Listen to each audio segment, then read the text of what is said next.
Alrighty, we're back. Time to open Return to the Forgotten Age. He's drifted into the ether. I forgot all about that. That was, oh my gosh, that's a callback. It's been interesting. Like, we've been just kind of like thinking about like how long, like, I've been streaming for like 2 years now, and it's just cool to see how much it's grown. I mean, the community is wonderful. It's awesome to see that. But then like Istari coming in and hitting us with the ether back when I had like a blurred background. If I moved too much, I would just like disappear and I'd be into the ether. Oh my gosh, what a callback. What a callback. You're great, Istari. Alrighty, let's see if we can open this. I really like these return to boxes. I've actually started moving my collection into the return to boxes. I think they store really, really well. It's been awesome to see how pro it looks these days. Oh, thank you so much. Oh my gosh. Some of those first streams were some special times. I recorded the first episode. Hey Magic Moose Moo. Ooh, new stuff. How's it going? I recorded the first episode. Villain and I recorded the first episode of Shadow of the Cast, which is the new Marvel Champions podcast that we're running today. And we were running into some of the issues that Jason and I were running into, D20 and I were running into at the beginning of our streaming career. And it was just like, oh, this is so like, I'm reminiscing on technical challenges. Return to the Forgotten Age. And so the reason that we're unboxing this, I explained it in the Lord of the Rings stream earlier, but the reason that we're unboxing this is that we're going to be playing through the Forgotten Age starting next week. And I have gotten some heavy suggestion to go ahead and play the Return to version because it apparently works a lot better for lower player counts. And most Return to stuff makes it harder. I have heard, and I honestly think it would be hilarious if they were just trolling me that it actually does make it harder, but I have heard that this actually makes it a little bit easier. But the Return to stuff gets us some new playing cards, so we're going to take a look at those, and then it just allows us to use this when we fire up this campaign next week. I'm excited to get back into Arkham.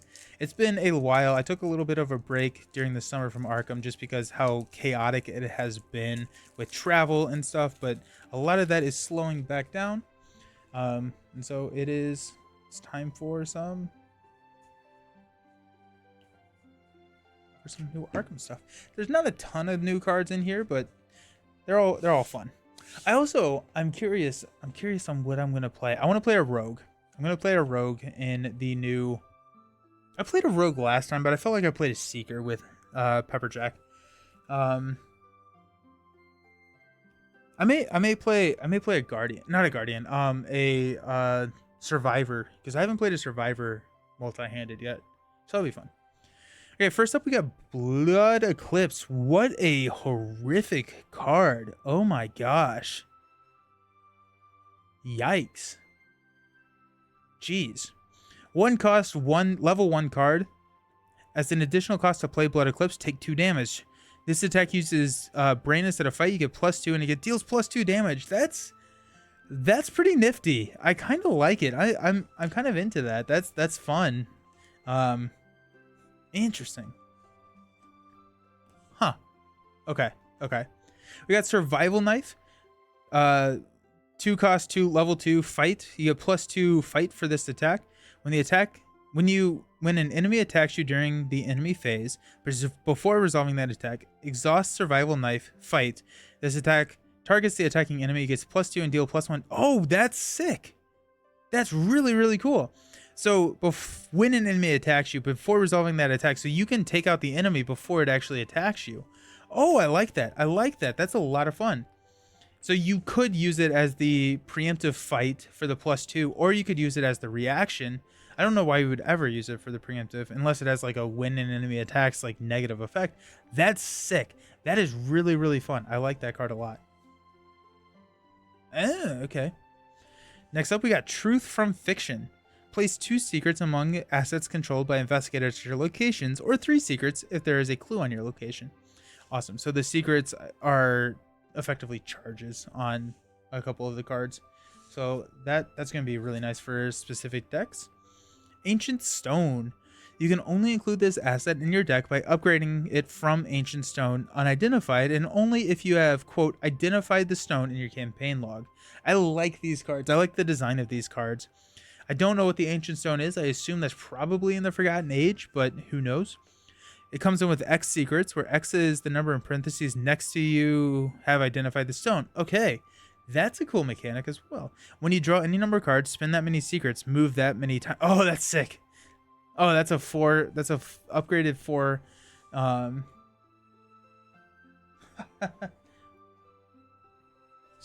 you draw any number of cards, spin that many secrets and move that many. So you can effectively get another move. Or if you're drawing multiple cards, which secrets do all the time, you can move multiple times with the secrets. I wonder what's a normal number of secrets that you can have on Ancient Stone, because that would be something that I don't have the knowledge or understanding of exactly. I mean, is this looking at like one extra move, in which case it's not good? Does it come in with 10 secrets and you're like, yeah, that's freaking impressive? I assume it has something to do with the prerequisite of discovering the stone. Really interesting card though. Hey, Decorated Skull. I'm playing this in one of my online campaigns with some buddies. The level 0. Uses 0 charges. It's a level 3 rogue card. After an investigator, ally, asset, or enemy at your location is defeated, place 1 resource from the token bank on Decorated Skull as a charge. Spend up to 3 charges, draw that many cards, and gain that many resources. Oh, sick. Sick. Okay, so after an investigator, ally, or enemy at your location is defeated, let's hope it's only enemies. Place 1 resource on the token bank. Spend up to 3 charges. I don't actually remember what the level 0 does, but yeah. Yeah, that's excellent. If you have someone that's defeating a ton of enemies, you get. I wonder if the level 0 is draw a card or get the get that many cards or get those resources. We got the Colt Vest Pocket. Comes in with 5 ammo, 2 cost, 2 level 2 card. Spend 1 ammo. Fight. You get +2, and it deals +1 damage. At the end of the round, if you triggered its action ability, discard it. Interesting. So it doesn't exhaust to use it. And so it comes in with 5 ammo. So spend 1 ammo to fight. And so rogues have some stuff that can get you more actions. And so I wonder why if that's why it comes in with 5 ammo. That's interesting. I feel like that has a very specific use that I don't understand Arkham enough to make excellent use of. But I like it. It's interesting. I feel like Arkham has some very interesting cards, and it kind of follows the same that Lord of the Rings does. And Marvel Champions has a little bit of this, but I feel like Marvel Champions, a lot of cards work for a lot of situations, whereas in Arkham and Lord of the Rings, Arkham has very specific builds, which I think a lot of cards work for those specific builds. Lord of the Rings has very specific cards that work for very specific situations. We have Mist of Rylith. I know it's not, but it reminds me of the Star Wars planet. That's Rylith. This is Ryla. Yeah. Comes in with 5 charges. Spend a charge. Evade. The evasion attempt uses your brain instead of feet. You get +1 for the evasion attempt. If you succeed, after evading the chosen enemy, you may move to a connecting location. If any of the bad symbols is revealed, choose and discard a card from your hand. That's pretty decent. Level 2, I like the evade. Yeah. Yeah, so that's pretty nice. Beasno! We open a return to box. Awesome. Yeah, so I'm going to start the Forgotten Age next week, and it's been heavily suggested to me that I play the return to version of the Forgotten Age rather than the normal one, just because of how difficult and oppressive it can be. But you've been looking out for Night of the Zealot. Yeah, I would love to find one. I can't find one anywhere. I can't find one anywhere that's within my price range. How about that? Next, we have the Chthonian Stone. We seal, which means that we take one of those tokens and place it there.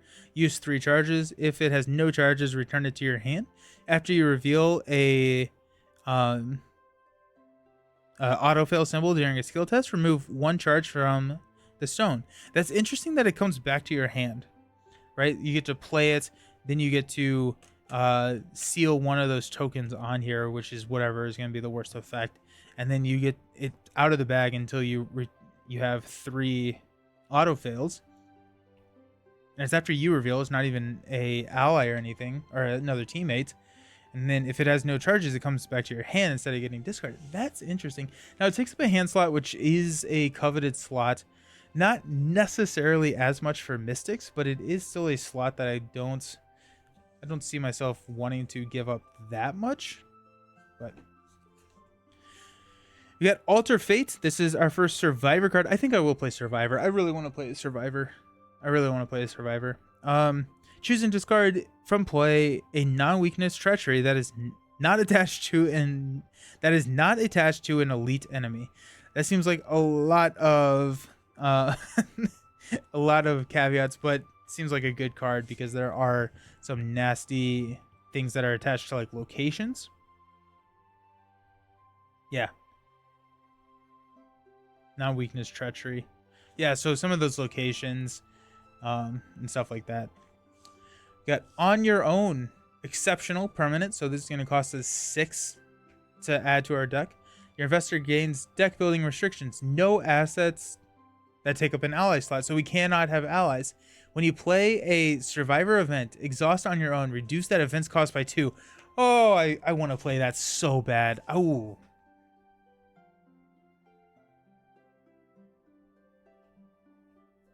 I wonder how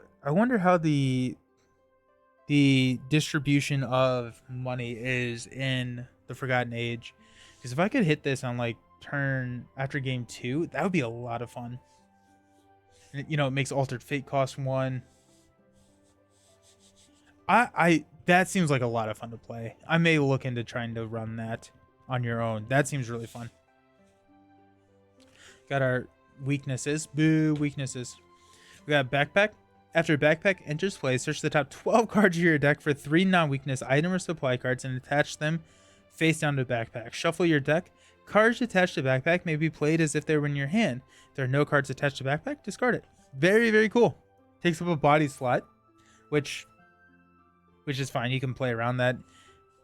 That's pretty sweet. That's actually really nice. That's a lot of flexibility that Backpack provides. So I'm happy with that. What are some of these weaknesses? We got Dinomorpheus, Revelation. Put it into play in your threat area. Cannot leave play while it has no damage on it. Take 1 direct damage, deal 1 damage to it. And then card design. Oh, okay. This is card designed by this person at Arkham Knights 2018. That's cool. So you have to take a damage to deal it a damage. It takes up 2 hand slots too. Oh, that's the worst part about that. Wonder if you have to discard all your hand stuff. That's not fun. Offer you cannot refuse. Campaign mode only. When you become the bearer of this weakness, gain 2 experience. Interesting. Lose 5 resources. If you cannot instead remove offer you cannot refuse from your deck, search your collection for fine print and place it in your discard pile. What does fine print do? Fine print. Lose 7 resources. If you cannot instead remove fine print from your deck, search your collection for sell your soul and place it into the discard pile. Sell your soul. Revelation, lose 10 resources. If you cannot, your deck patron tears you. Your dark patron tears your consciousness from your body. You're driven insane. You just lose the game. That's kind of funny. That's kind of fun though. That's kind of fun. Nice. Alrighty, so that was the Return to the Forgotten Age unboxing. We're gonna be starting this up here pretty soon. I want to play Rogue. I want to play Survivor. I don't know how well those pair together. On Your Own looks really fun. I really want to play a Survivor. I probably will lean towards Survivor because I played Pepperjack last time, which was very much a Seeker rather than a Survivor. But I wanted to go like big money in the Survivor. That being said, Forgotten Age is one of the more difficult. So if that's not a good pairing, I may reach out on Discord or something and see if people have suggestions, but that'll be fun. We'll do a full unboxing of the Forgotten Age probably on Monday after the Lord of the Rings stream, but I actually do not have Forgotten Age. I thought I did. I thought I bought it, but I don't have it yet. So I have to go out and grab that from the local store, and then we'll do an unboxing probably on Monday after whatever we stream then. Thanks all for hanging out. It's weird. I'm excited for the new Arkham campaign upcoming. Me too. Yeah, I'm excited to dive back into it. Got some of these new tokens that I want to show off. It's gonna be fun. Are you getting the new format boxes? I am. Depending on, like, there was a Boardlandia, I think it was, had some like insane sales on a couple of the cycles. So like I have like the circle undone because it was only $100 for the entire thing and stuff like that. But if it's not, if I don't already have it, I'm grabbing the new boxes. Yeah. So, which Forgotten Age is out, I'm pretty sure. So cool. Awesome. I will see you all next week. Yeah. So good to see you all stream tonight. See you soon. Peace. They have some good Arkham sales. That's where yeah, it's a really good site. It's a really good site. Awesome. Cool. But yeah, I haven't streamed in the evening, solo at least, in a while. So good stuff. Alrighty. See you next time. See you next week. Peace.